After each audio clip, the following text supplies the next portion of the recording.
My in-laws really pushed me to sign a marriage contract, and they were overjoyed when I got $20 million. I'm Chloe. Most people would describe me as quiet and reserved. I work as a lab assistant, which I like because it means less talking and more focusing on details. My life is pretty routine: work, home, and the occasional hangout with my friend Lisa, who is very outgoing and energetic. Tonight, she somehow got me to go to one of her wild house parties. Chloe, you need to stop being so shy. It's just a few friends, and you might even enjoy yourself, she said, almost dragging me out of my apartment. When we got there, it was clear how different we were. Lisa was having a great time, laughing and chatting with everyone. Meanwhile, I was stuck against the wall, holding a soda like it was my only comfort. The music was too loud, the crowd was overwhelming, and I felt like I was just trying to disappear into the background. Hey, you made it! Lisa yelled over the music as she ran back to me with a guy following her. Chloe, this is Tom. Tom, this is my best friend Chloe. Tom was a handsome guy, tall with a charming smile that probably helped him a lot. Nice to meet you, Chloe. Want something stronger than soda? It might help you relax, he said with a grin, looking at my drink. I gave a small smile. No thanks, I'm fine with this. Lisa winked at me before getting caught up with another group of friends, leaving me alone with Tom. It was super awkward. So, Chloe, Lisa says you're the brains of the operation at work, a scientist, right? Tom asked, leaning against the wall next to me. I'm a lab assistant, I corrected, tucking a strand of hair behind my ear. I'm not really the brains, more like the hands. Tom laughed. Modesty. Huh, that's rare. We ended up having a real conversation. Tom turned out to be easy to talk to, and as the night went on, I found myself talking about my life, my love for quiet weekends, and my secret passion for old detective novels. He really listened, and by the end of the night, I was actually laughing for real. You know, you're nothing like I expected from Lisa's stories. You're cooler, Tom said sincerely. I raised an eyebrow. And what did Lisa say about me? She said you were shy and introverted, but you're just chill, not uptight. It's refreshing. His words, strangely enough, didn't come across as condescending. They actually felt like a compliment. And from someone like Tom, it meant more than it probably should have. Thanks, I guess. You're not too bad yourself for a party animal, I teased, realizing I didn't want the night to end just yet. Party animal, huh? I might use that. He laughed, pulling out his phone. Let me get your number. We should hang out somewhere quieter, where you don't have to yell over the music.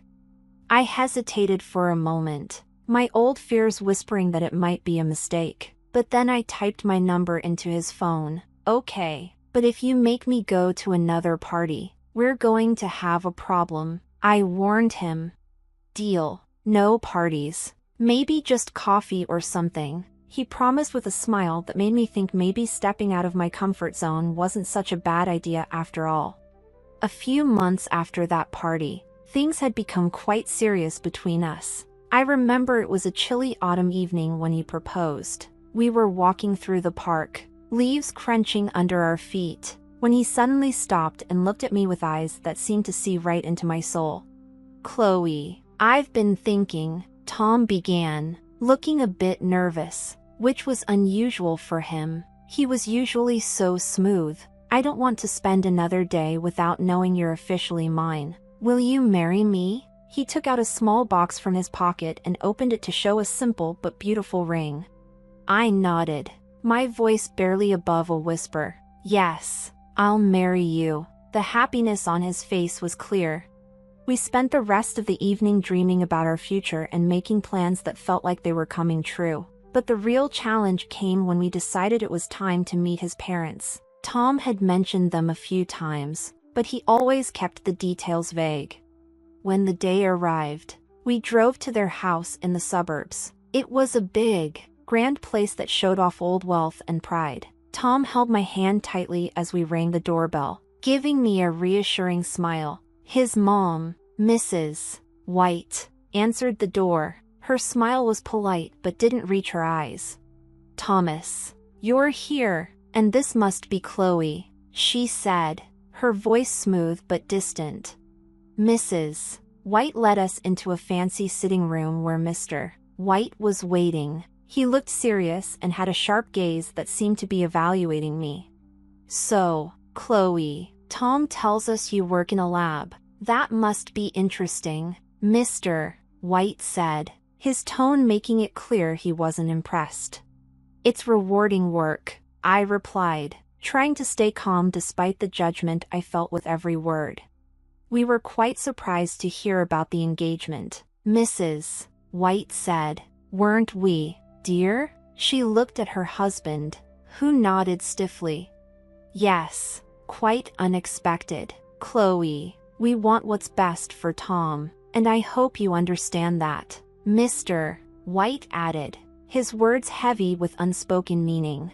Tom quickly spoke up. "Mom, Dad, I love Chloe, and she makes me happy. That's what really matters, right?"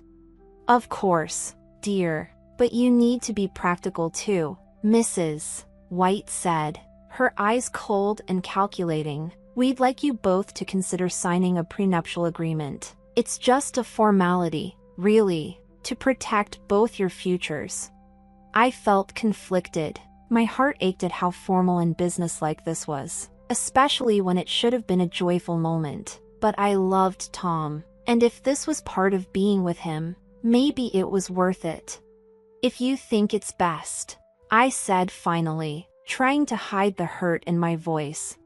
"We believe it's for the best," Mr. White confirmed, handing us a folder with the documents. "Take a look and let us know what you think."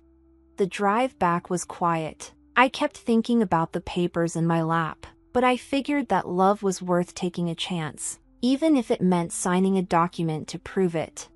On a crisp early spring morning, we got married. The ceremony was in a small local church with just a few close friends and family. I remember standing in front of a small mirror in a modest white dress that Lisa had helped me pick out, feeling both excited and nervous. "Girl, you look stunning. Tom won't know what hit him," Lisa said as she adjusted my veil. Her enthusiasm was contagious and made me feel a bit more at ease. "Yeah, I just hope everything goes smoothly," I replied, trying to sound more confident than I felt. "Don't worry, it's your day. Just focus on you and Tom," she said, giving me a reassuring pat on the shoulder. The ceremony was short and sweet. Tom looked great in his suit, and when he saw me walking down the aisle, his smile gave me all the reassurance I needed. Even though my in-laws had pressured me into signing a marriage contract and were thrilled when I inherited $20 million, the ceremony felt right. We exchanged simple but heartfelt vows, and when the officiant pronounced us husband and wife and Tom kissed me, the polite applause felt genuine. At the reception, which was a small gathering at a nearby restaurant, Tom's parents seemed distant. Tom's father, Mr. White, gave a brief toast.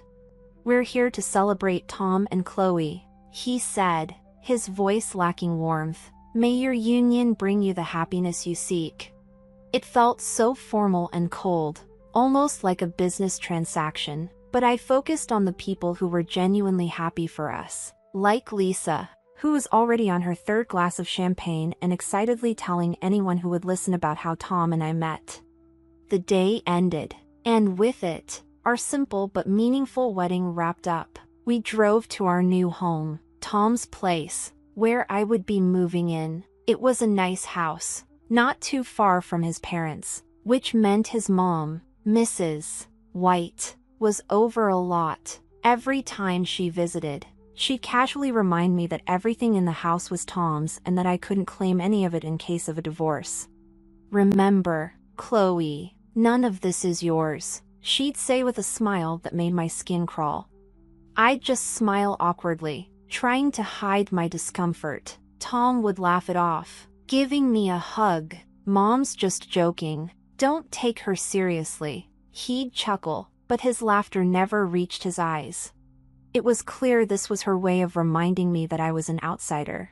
I hoped things would get better and that Tom would eventually see how his mother's comments were affecting our newlywed happiness.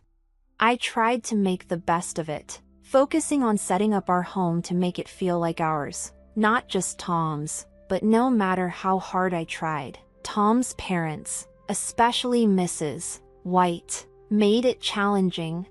"Chloe, dear, why don't you rearrange these dishes? They should be organized better," Mrs. White would say during her frequent visits, her tone condescending as she inspected the kitchen cabinets I had just tidied.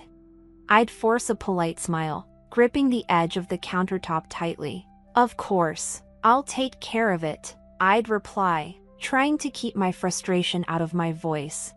Tom usually shrugged off his mother's comments. "She just likes things a certain way. You know how it is," he'd say, dismissing it too quickly. But it wasn't just about the dishes. It felt like nothing I did was right. One evening, while Tom and I were trying to enjoy a quiet dinner, his dad, Mr. White, showed up unannounced. "Watching your spending, I hope. Remember, it's Tom's money paying for all this," he said casually, looking over the food on the table. I bit my lip, feeling hurt by his words. "We're careful with our budget," I said, trying to keep my voice steady. But the criticism didn't stop there. Tom's parents seemed determined to remind me of my place at every opportunity. "Just make sure you keep the house clean for Tom. He works so hard. He shouldn't have to come home to a mess," Mrs. White would say, her concern dripping with false kindness. And it wasn't just behind closed doors. Even in public, they found ways to belittle me. At a family gathering, I overheard Mrs. White talking to a relative. "You know, Chloe doesn't earn much. She pretty much lives off Tom, doesn't she?" The interference from Tom's parents didn't stop at comments. They started acting like the house was theirs too. They'd come over, flop down on the sofa, and demand, "Chloe, make us some coffee, will you? Or we're out of snacks. Could you run to the store?" It felt like I had become more of a maid than a family member. And Tom seemed to change too. He used to be caring and attentive, but now he joined in their laughter. One day, while I was folding laundry, he said, "You're folding these all wrong, Chloe, just like my mom showed you. Remember?" His tone was light, but the criticism hurt. His parents laughed along, and Mr. White added, "She's got to learn somehow. You can't baby her forever, Tom." The worst part was how Tom criticized everything about me, from how I managed the house to my choice of clothes. "You're going out in that?" he'd ask, his disapproval clear as he looked at my casual jeans and t-shirt. I felt like I was losing not just the battle to win over his parents but also the man I thought I had married. The man who once looked at me with love now scrutinized me with the same critical eyes as his parents. Each day became harder, and the atmosphere at home felt more suffocating. I started dreading mornings, knowing I'd face another day of hidden insults and open disdain. The stress of living under constant scrutiny was taking a toll on me. I began losing weight, had restless nights, and faced long days of anxiety. It all came to a head one morning at work when I collapsed amid the test tubes and beakers in my lab. I woke up in the hospital, the bright white of the room initially blinding. I felt a dull ache in my stomach, and my head was spinning as I tried to sit up. A nurse hurried over. "Take it easy, Chloe. You gave us quite a scare," she said, helping me adjust the pillows behind my back. "What happened?" I asked, my voice barely audible. "You passed out at work. They brought you in with severe dehydration and stress-related symptoms," she explained, adjusting the foredrip connected to my arm. I sighed. Realizing the gravity of my situation, the door to my room opened, and Lisa walked in, her face full of worry. "Chloe, I heard what happened. Are you okay?" she asked, rushing to my side and taking my hand. "I guess I'm not," I said, trying to force a smile. "This is ridiculous, Chloe. You can't keep going like this," Lisa said, her voice stern with concern. I knew she was right, but the thought of returning to that house and facing Tom and his parents again made me anxious. I just nodded, unable to trust my voice. The next day, as I lay there flipping through a magazine, a man in a suit appeared at the doorway. "Chloe Roberts?" he asked, stepping into the room. "Yes, that's me. Can I help you?" I asked, puzzled since I didn't recognize him. "I'm Mr. Harris, a notary. I have some unexpected news for you. You've been named as the sole heir to your great-uncle's estate. He passed away last month, and it seems you are to inherit $20 million, he said, handing me a stack of documents. I blinked, stunned. "I'm sorry, could you repeat that? Did you say $20 million? "Yes, Miss Roberts. It's all in these documents. Your great-uncle left everything to you," Mr. Harris confirmed, handing me the papers.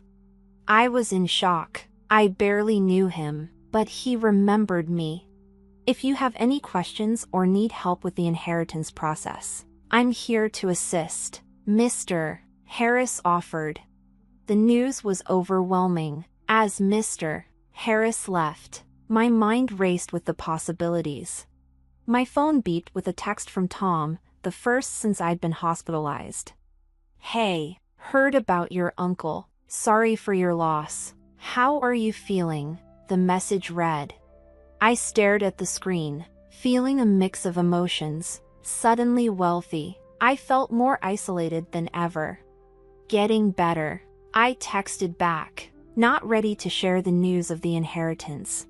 Later that evening, as I lay in the hospital bed, overwhelmed by the day's revelations, I made a decision. I couldn't return to my old life. With this inheritance, I had the chance to change everything. The thought was both terrifying and thrilling. Tom and his parents came to visit later. They hadn't visited since I'd been admitted, which spoke volumes, but today they were all smiles and concern. Tom walked in first, followed by his parents. "Hey, Chloe, how are you feeling today?" he asked, his tone overly sweet. I adjusted myself in bed. "Better, thanks," I said, watching them closely. Mrs. White approached my side, her voice full of concern that didn't reach her eyes. "Oh, Chloe, we've been so worried about you," she said, brushing her hand against mine. "That's kind of you," I said, pulling my hand back slightly. Mr. White stood at the foot of my bed, arms crossed. "Yes, well, we're family. We take care of our own," he said, though it felt like a rehearsed line. Tom sat down next to me, taking my hand again. "We just want to make sure you're taken care of. That's all," he said, squeezing my hand. I nodded, feeling their intense scrutiny. Their concerns seemed unusually focused. "I appreciate that." As their visit went on, their questions about my health started to feel more invasive than caring. "So, when do the doctors say you can leave the hospital?" Mrs. White asked, studying me closely. "Soon, I hope. I'm starting to feel a lot better," I replied, trying to keep my answers vague. After a few more minutes of strained conversation, they left, promising to return soon. I lay back, feeling uneasy. Their visit felt off, with questions that seemed too pointed and cautious. Once they were gone, I decided to follow them and see what they were up to. I quietly dressed and trailed them at a distance toward the parking lot. Hiding around the corner of the building, I overheard their conversation. That stupid cow doesn't know what's coming, Tom said crudely. She thinks we care about her. This is just until we get that money and make sure she gets pregnant soon. If she has a kid, she won't leave, and then we're really in control. Mrs. White added viciously. Hearing them speak so callously and plotting to trap me was the final straw. My heart raced with anger and resolve. I had seen their true colors, and it was worse than I had imagined. I slipped back to my room unnoticed, my mind racing. Their treachery was clear, and so was my path forward. For the first time in my life, I knew I had to stand up for myself. I wasn't going to be their victim any longer. When I was discharged from the hospital, the thought of returning home filled me with both dread and determination. As I walked through the door, I saw Tom and his parents sitting in the living room, their faces forced into smiles. Mrs. White had even gone so far as to cook my favorite dish, spaghetti carbonara, which sat steaming on the dining table. The effort to appear like a caring mother-in-law felt almost theatrical, like a scene from a bad play. Tom rushed over with an exaggerated smile. "Chloe, you're back. We missed you so much," he said, pulling me into a hug that I didn't return. "Thanks, Tom," I said, gently pulling away. I looked around at the overly staged setting, my resolve strengthening. As we sat down to eat, the tension was palpable. They were trying too hard to act normal, but I could see the impatience in Tom's eyes. It didn't take long before he got straight to the point. "So, Chloe, when do you think you'll get the inheritance? There's so much we can do with it," he asked, trying to sound casual but coming off as eager. I set down my fork and looked him directly in the eye. "Tom, it doesn't concern you because I'm filing for divorce," I said calmly, sliding the divorce papers across the table toward him. The room fell silent for a moment before Mrs. White let out a terrible scream. "Chloe, have you lost your mind? Think about what you're doing," she shouted. Tom's expression shifted from shock to desperation. "Chloe, please, I love you. We can fix this. Don't throw away our marriage over a misunderstanding," he begged, his voice cracking. But I was done with the lies. "A misunderstanding?" I repeated sharply. "Calling me a stupid cow behind my back isn't a misunderstanding. I heard everything, Tom, everything." Mrs. White's face flushed red with barely contained rage. "You ungrateful girl. We'll sue you for half of that inheritance, you'll see."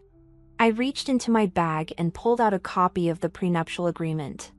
"Actually, you won't," I said, tossing it onto the table. "This says otherwise. You can't touch my inheritance." Tom and his parents stared at the document, their faces paling. I stood up, the chair scraping loudly against the floor. I found a small apartment in a quiet part of town where mornings were filled with birdsong rather than bickering. It wasn't just a new place, it was a fresh start. I spent the first week settling in, buying a few pieces of furniture and some plants, making it truly mine. The silence was a stark contrast to the constant tension I had lived with, and I loved it. I began to fully appreciate the peace I had been missing. One Saturday morning, while enjoying a cup of coffee on my balcony, Lisa burst through the door with her usual energy, carrying a box of pastries. "Chloe, this place is fantastic," she exclaimed, setting the box on my new kitchen counter and hugging me tightly. "How are you holding up?"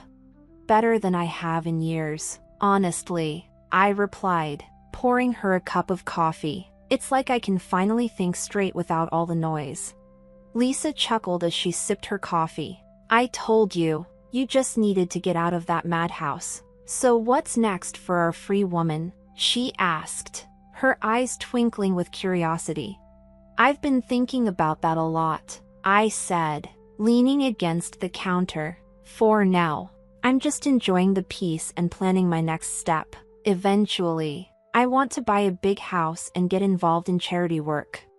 As the weeks went by, I embraced my newfound independence, meeting with a notary to handle the inheritance details. But, as expected, the tranquility didn't last forever. One evening, my phone rang, interrupting my reading. It was Tom. "Chloe, please, can we talk? I've been thinking." "Anne." "Tom, there's nothing left to say," I interrupted, my voice firm but tired. "Just hear me out. I miss you, and I was wrong," he pleaded, his voice breaking with emotion. "I'm sorry for everything. Can we try again?" "Tom, it's over. We can't undo what's been done. You need to accept that," I said, ending the call. Soon after, Mrs. White started leaving messages on my voicemail. Each one was more desperate and angry than the last. "You ungrateful girl. After everything we've done for you," she yelled in one of the messages. I deleted them without hesitation. Tom later told me that he and his parents were fighting a lot, with him blaming them for pushing the prenuptial agreement, which now protected me from their greed. Each call and each desperate plea only reinforced my decision to move on. I was moving forward, not back. The chaos and drama of that family were no longer my concern.